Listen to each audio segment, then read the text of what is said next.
انداز دیکھیے، ارشاد فرمایا والعصر، رب فرماتا ہے مجھے زمانے کی قسم ہو۔ اللہ کو بھی قسم اٹھانے کی ضرورت ہے، مالک کریم کو بھی کیا حاجت ہے کہ وہ قسم اٹھائے، لیکن تاکید کر کے بات ذہن میں اتارنے کے لیے۔ انسان کا مزاج ہوتا ہے نا، جس بات پہ قسم اٹھائی جائے اس کو انسان سمجھتا ہے زیادہ پکی ہے، تو طبع انسانی کے مطابق بات کی، فرمایا والعصر، زمانے کی قسم ہو۔ انسان کو پیدا کرنے والا رب قسم اٹھا کے انسان کی ایک بات کرتا ہے، والعصر، مجھے قسم ہو زمانے کی، ان الانسان لفی خسر، انسان کو پیدا کرنے والا رب فرماتا ہے بے شک انسان خسارے میں، گھاٹے میں، نقصان میں۔ لوگ اس کو کہہ رہے ہیں بڑا سیٹ ہے، لوگ کہہ رہے ہیں بڑا کامیاب ہے، یہ بھی کہہ رہا ہے اللہ کا بڑا شکر ہے، لیکن پیدا کرنے والا رب، انسان کو بنانے والا، اس کو جاننے والا رب فرماتا ہے مجھے زمانے کی قسم ہو یہ نقصان میں ہے۔ اور خسارہ، اس خسارے کو نہیں کہتے ہیں کہ لوگ کہتے ہیں میں نے کاروبار کیا تھا تو نفع نہیں ہوا، نقصان ہوا۔ خسارہ اس خسارے کو کہتے ہیں جو اصل مال بھی ضائع ہو جائے، راس المال بھی ضائع ہو جائے تو کہتے ہیں خسارہ ہوا ہے، یعنی اس کے پاس جو تھا اس میں بھی یہ خسارے میں، کہ یا اللہ سارے خسارے میں ہے؟ فرمایا نہیں، الا الذین آمنوا، جن میں 4 صفتیں پائی جائیں وہ نہیں خسارے میں۔ ان میں پہلی صفت یہ ہے کہ الا الذین آمنوا، بے شک وہ لوگ جو ایمان لائے، مگر وہ لوگ جو ایمان لے آئے، جن کا ایمان مضبوط ہو، جن کا عقیدہ ہو کہ اللہ ہمارا رب ہے، وہی پیدا کرنے والا ہے، وہی رزق دینے والا ہے، اسی کی تقدیر کا غلبہ ہے، رب کریم ذرے ذرے کو جانتا ہے، اللہ تعالیٰ نے جس حال میں رکھا ہے یہی حال میرے لیے بہتر ہے۔ انسان محنت پوری کرے، نتیجہ اپنے رب پہ چھوڑ دے، اسباب سارے جمع کرے، بھروسہ اپنے اللہ تعالیٰ پہ کرے، عقائد کے لحاظ سے پختہ ہو، اور پھر اس کا عقیدہ ہو کہ بعد از خدا بزرگ تو ہی قصہ مختصر، کائنات میں سب سے عرفہ والا، عظمتوں والے، شانوں والے، بلندیوں والے، رفتوں والے، کائنات کے امام، نبیوں کے امام، رسولوں کے امام، فرشتوں کے امام، محبوب مطلق اگر کوئی ہے تو جناب محمد الرسول اللہ ہے صلی اللہ تعالی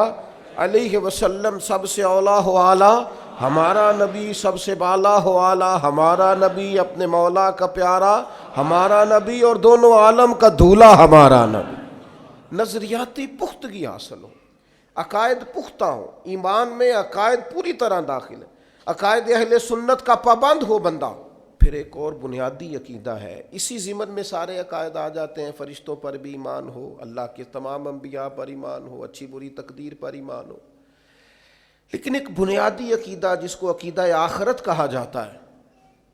اس پر انسان کا ایمان ہونا بڑا ہی ضروری ہے۔ اگر آخرت پر ایمان کمزور ہو جائے تو دنیا میں جتنے بھی عمل ہم کرتے ہیں یہ سارے کمزور ہو جائیں۔ یہ جو لوگ ڈپریشن میں، ٹینشن میں، انزائٹی میں چلے جاتے ہیں اور ایک بات بار بار کرتے ہیں کہ میرے ہی ساتھ ایسا کیوں ہوتا ہے، آخر بڑی ہی کوشش کے بعد میں ہی ناکام کیوں رہ گیا، تو انہیں بتایا جائے گا کہ کامیابی پتہ کیا ہے؟ لا یستوی اصحاب النار و اصحاب الجنہ، اصحاب الجنت هم الفائزون، جنتی اور جہنمی برابر نہیں ہیں، کامیاب وہ ہیں جنہیں اللہ تعالیٰ نے اصحاب جنت بنایا ہے۔ جو جنتی ہیں وہ کامیاب ہیں، جس کو اپنی آخرت کے تعلق سے اللہ تعالیٰ نے فکر سلیم دی ہے، راہ ہدایت دی ہے، اعمال حسنہ پر استقامت دی،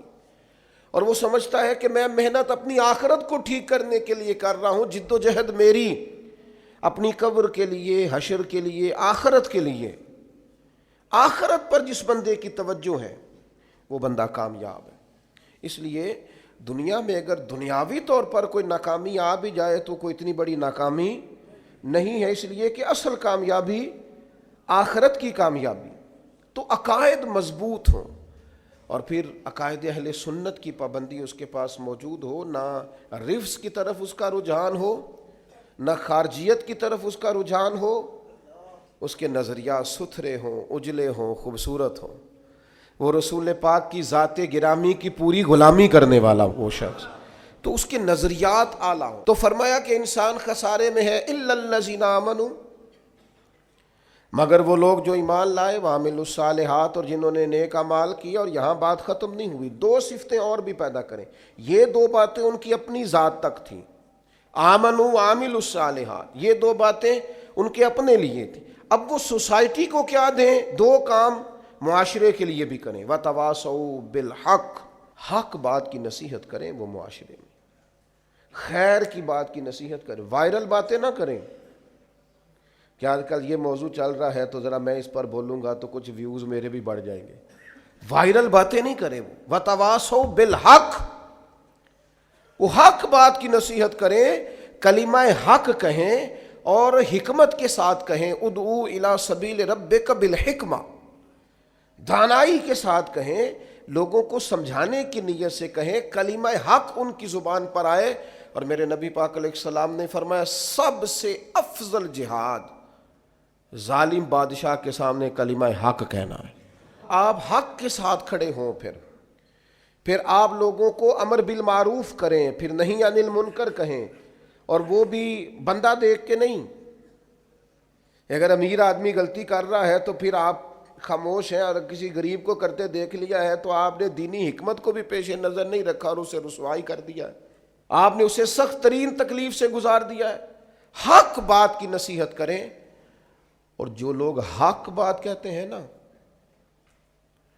ان پر تکلیف بھی آتی ہے، تکلیف آتی ہی ہمیشہ حق کہنے والوں پر۔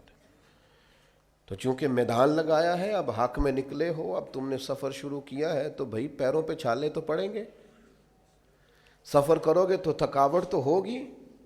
کوئی رستہ طے کرو گے تو گرد تو پڑے گی، اگر کسی سمت تیز دوڑو گے تو مخالف سمت سے ہوا تو تیز آئے گی۔ اب وہاں گھبرانا نہیں، کمزور نہیں پڑنا، تھکی باتیں نہیں کرنی۔ اب ایسا نہ ہو کہ تم نے معذرت خواہانہ رویہ اختیار کیا، وتواصوا بالحق وتواصوا بالصبر، وہ حق بات کی وصیت کرتے ہیں اور ایک دوسرے کو صبر کی تلقین کرتے ہیں۔ چار صفات پیدا کریں تو خسارے سے بچ سکتے ہیں۔